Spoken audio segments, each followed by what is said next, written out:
lugar, normalmente é uma falta de compreensão da doença.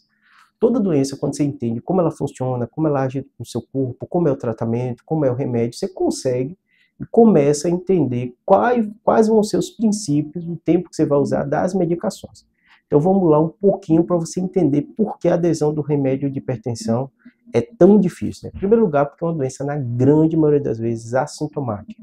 Então, normalmente, para alguém ter algum problema relacionado à hipertensão, ela vai ter anos a pressão alta, sem controle, não mede, não sente nada e segue a vida dela. Normalmente ali na faixa dos 50 anos, 60, que começa a aumentar muito a incidência de doenças cardiovasculares nessa população. Então vamos lá para você entender a lógica. Né? Nossos vasos, né? A gente tem a pressão sistólica, quando a pessoa fala, fulano está com 12/8. E a diastólica, né? 12 seria a sistólica, que no certo seria 120, mas popularmente as pessoas usam esse termo 12, né? E 80, né? 8 seria a diastólica. Então sistólica, diastólica. Essa pressão tá, e é importante, para levar o sangue para regiões periféricas do nosso corpo, né? Para o cérebro, né? Eu já fiz vídeo aqui falando quase 20, 30% de tudo que bombeia vai para o cérebro. E isso quando a gente é jovem, nossos vasos estão bem, independente da pressão, pode estar lá, sei lá, 150, você vai viver, você vai viver bem, você não vai ter dor, não vai ter incômodo. Só que isso vai desgastando as paredes do vaso. Então o primeiro problema da adesão do remédio de pressão é que a pessoa tem que entender que é uma doença crônica, uma doença que não dá sintoma, e que essa pressão aumentada lá, depois de 10, 20 anos, vai dar consequência no seu coração, no seu cérebro, aumentando a incidência de AVC e infarto. Então esse é o primeiro erro de compreensão, que se a pessoa não entende que é uma doença crônica, que é assintomática, ela acha que vai usar 1, 2 meses, aí mede a pressão aleatoriamente, a pressão vem mais baixa, ela para de usar o remédio.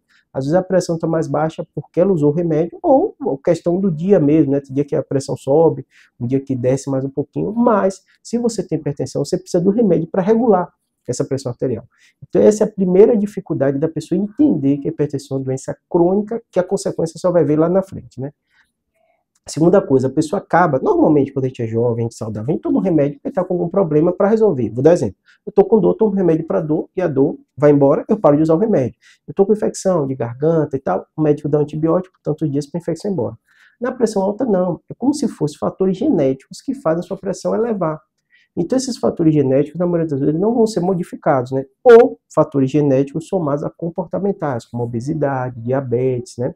Uma série de coisas. Esses fatores modificáveis pode ser que você regule eles, você perca peso e tal, e de repente você não precisa mais de remédio de pressão. É raro, claro, mas pode acontecer. Vocês estão cheios de relatos aqui na internet, ou conhece alguém que aconteceu, né? Por que o médico começa o remédio de pressão e não só, muitas vezes, faz a mudança de hábito? Porque muita gente não consegue mudar o hábito e perder o peso, e muita gente, mesmo mudando o hábito, o fator genético é tão forte que a pressão continua alta. Então esse é o segundo fator muito relevante, né? O terceiro fator é a chatice. É chato você tomar remédio todo dia. Eu fiz vídeo aqui no canal, lá em casa, mas tem um fator genético muito relevante, né? E eu me exercito, né? Tudo bem, o peso às vezes meu está um pouco elevado, no controle e tal, mas minhas irmãs também têm peso mais baixo, todo mundo é hipertenso. Você fala, por que isso, Júlio? Fator genético. Então, e a maioria lá em casa ficou hipertenso, né? Tirando minha mãe, antes dos 40 anos de idade. Então você perceba que é um fator muito relevante, genético, e aí você vai ter que tomar remédio pro resto da sua vida. Então imagina, eu com 40 e pouco, vou ter que usar esse remédio por mais, se Deus quiser, eu viver tempo suficiente, mais 40 anos de vida. Tem que surja uma nova medicação, alguma coisa. Então assim, é chato, né? Tem um custo também, né? Custo que eu digo não só de você gastar, que muitos remédios você pega até no posto, né?